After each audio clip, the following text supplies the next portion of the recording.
вирус вақте ки вориди бадани инсон мешавад, ин шахс солҳои дароз метавонад худро солим ҳис кунад, то он даме ки ҳамон вируси норасоии масмумияти одам ба системаи муҳофизавии инсон ворид шуда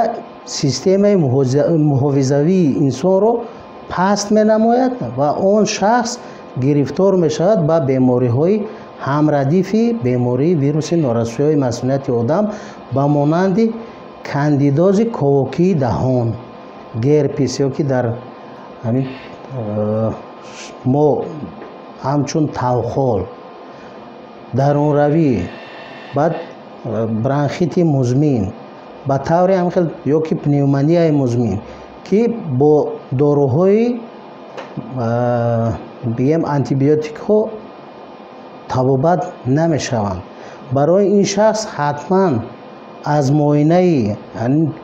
лабораторӣ гузашта қабул намудани доруҳои зидди ретровирусӣ зарур аст ки тезтар шифо меёбанд.